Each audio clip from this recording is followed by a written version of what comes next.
Good morning, class 8th children.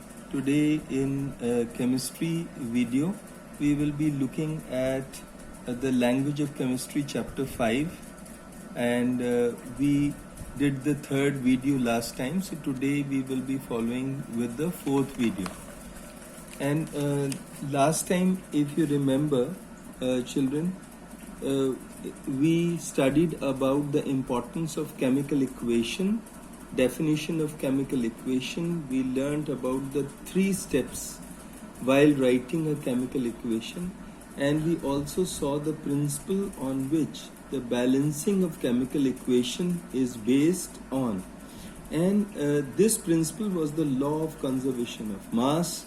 Then we also studied the various methods used for balancing of chemical equation. Now today we will study the hit and trial method for balancing a chemical equation, and this is the method which has been used in your book also for balancing. How we balance a chemical equation, we will see that. So when we balance a chemical equation, then the number of atoms on the reactant side should be the same as the number of atoms on the product side. And if the equation is left imbalanced, then the law of conservation of mass is violated, or this law is disapproved if we do not balance the chemical equation.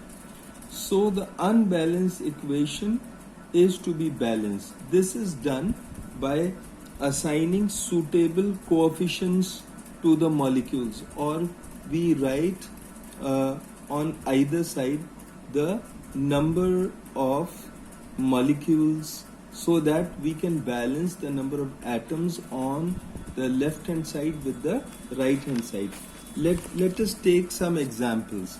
For example, one we do in balancing the equation. In this, the equation that we have got, which is unbalanced, is KClO3 gives KCl and O2 on breaking down.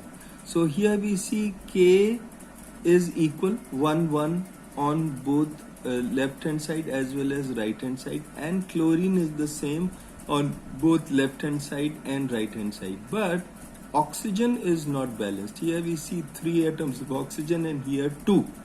So when oxygen is not balanced, in order to balance oxygen, set the coefficient 2 before KClO3. So we have set the coefficient 2 before KClO3 in the reactant side, and we have put the coefficient 3 before O2.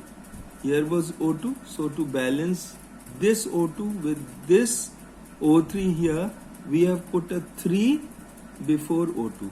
Now the left hand side, we see 2 3s are 6, so oxygen are 6, and here 3 2s are 6, so here also the oxygen are 6. So the left hand side oxygen is equal to the right hand side oxygen.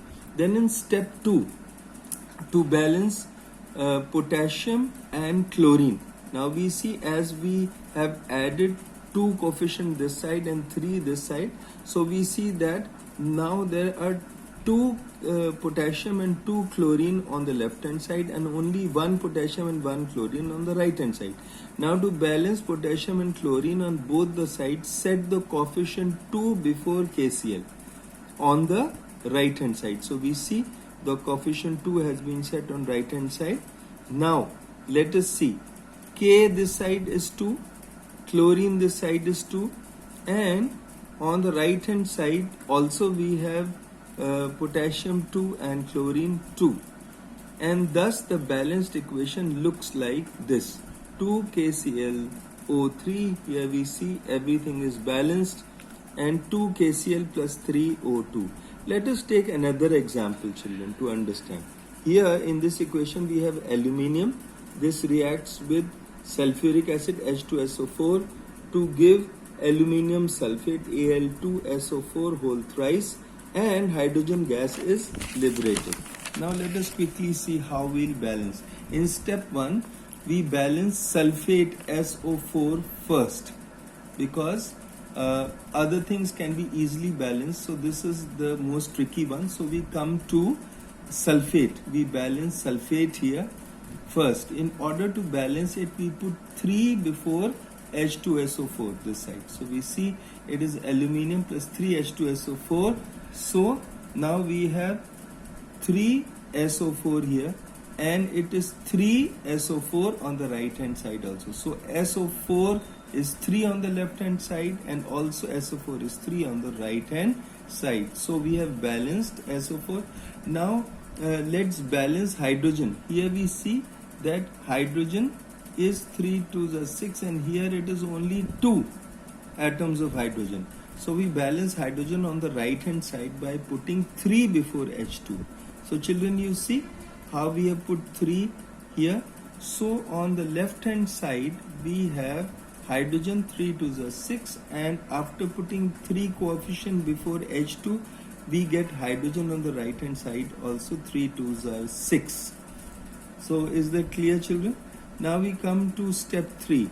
Now only aluminium is left to be balanced, and for that we put 2 before the aluminium on the left hand side. So it is 2 aluminium on the left hand side, and it is 2 aluminium on the right hand side. Thus the balance equation that we get is 2 aluminium plus 3 molecules of H2SO4, and the products are Al2SO4 whole thrice and 3H2.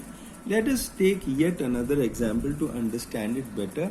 Let us balance this equation here. The equation is H2S plus SO2 here, and the products produced are sulfur and water. Now let's see here on step 1, we balance oxygen first, because on the left hand side oxygen here is 2, and here the oxygen is here the oxygen is 1. So here on the left hand side it was 2, on the right hand side it was 1.